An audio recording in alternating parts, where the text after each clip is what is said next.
കടലിന്റെ മക്കളാ കടലിന്റെ ഉപ്പുകാറ്റ് മീനും മണക്കും നടുക്കടലിൽ കൊണ്ടാൽ കാറ്റ് കൊണ്ട് ചോര മണക്കും നാളെ കര കാണുമോ അതോ ഇരയാകുമോ കടലിൽ വെള്ളത്തിൽ വരച്ചൊരു വരയാകുമോ അനം തന്നെ ഉന്നം പലവാൻ എവനോ അവൻ തന്നെ മന്നൻ ഇനി നായകനോ ഉള്ളം കല്ലാക്കി വെള്ളത്തിൽ നാവികനോ കട്ടുമരക്കാരനോ പെരുങ്കടൽക്കാരനോ ഇത് വലയിൽ കുടുങ്ങുന്നത് മീനാണോ അതോ ഞാനാണോ കടൽ മീനാണോ നാളെ കര പോയി ചേരുന്നത് നീയാണോ അതോ ഞാനാണോ നീയാണോ ഞാനാണോ ആരാണോ?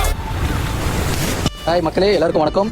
இப்போ வந்து இன்க்ரூஸ் நம்ம முடிச்சுட்டு ஓகே இப்போ துபாய் வந்து முதல்ல வந்து கடல் வழி பயணமாக வந்து நம்ம வந்து எல்லாம் சுற்றிக்கிட்டு இருந்தோம், தீவுக்கெல்லாம் போயிருந்தோம். இப்போ பார்த்தீங்கன்னா வந்து நம்ம வந்து தரை வழியில் வந்து துபாயில் வந்து சுற்றி பார்த்துக்கிட்டு இருக்கோம்.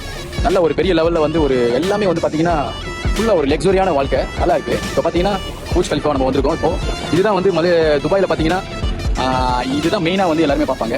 இப்போ பார்த்தீங்கன்னா பாருங்கள், நம்மளும் அந்த பூஜ் கலிஃபா மாதிரி உயரத்தில் நம்ம இருக்கணும்னு சொல்லிட்டு ஒரு எண்ணம் வருது இதை பார்க்கும்போது. அதே மாதிரி நம்ம எல்லாருமே வந்து இந்த லைஃப் ஸ்டைலை வந்து ஒரு பெரிய லெவலில் வந்து லக்ஸரியாக நம்ம மாற்றணும்.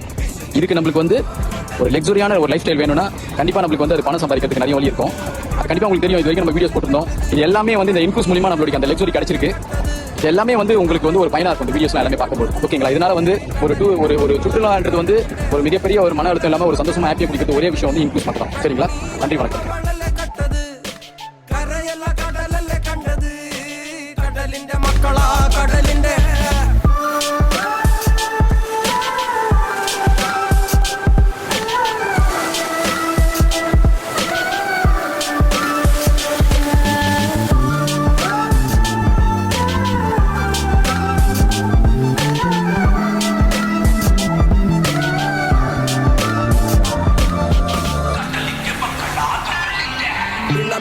കലറകൾക്ക് കണക്കില്ലല്ലോ, ഈ വള്ളം അണയുമോ ഉറപ്പില്ലല്ലോ. കടലെല്ലാം തന്നാലും ചില വല്ലാത്ത മനുഷ്യർക്ക്